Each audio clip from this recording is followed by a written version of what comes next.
आज मी तुम्हाला 1 किलो प्रमाणात चकलीची भाजणी घरच्या घरीच कशी बनवायची ते दाखवणार आहे।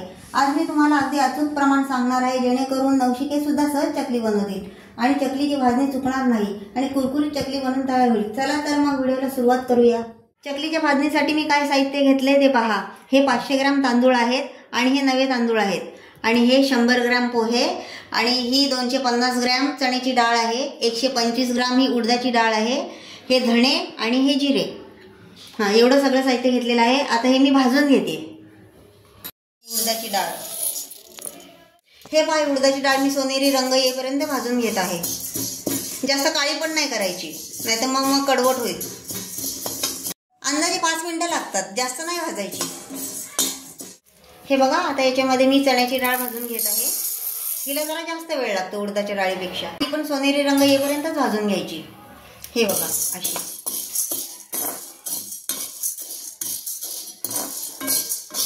रंग बदलेपर्यंत भाजायची ही।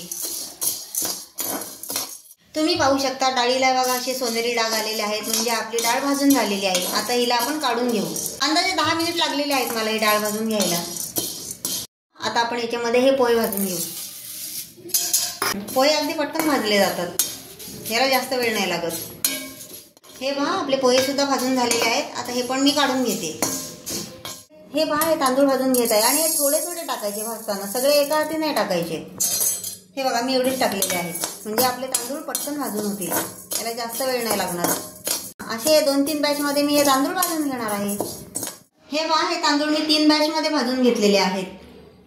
हे पहा आपली चकलीची भाजणी भाजून झालेली आहे आणि हे बघा हे 1 वाटी धणे आहेत आणि अर्धी वाटी जिरे आहेत, पण हे मी न भाजताच टाकते। ही माझी पद्धत आहे, तुम्ही पण एकदा असं टाकून बघा।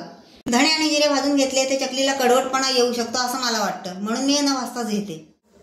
हे पहा 1 किलो चकलीच्या भाजणीचं हे प्रमाण आहे आणि हे अचूक प्रमाण आहे। हे जर प्रमाण तुम्ही वापरलं तर तुमची चकली कधीच बिघडणार नाही आणि चकली ही एकदम कुरकुरीत होईल। आणि ही चकलीची भाजणी मी आता गिरणीमधून दळून आणणार आहे आणि मी ही बारीकच दळून आणते।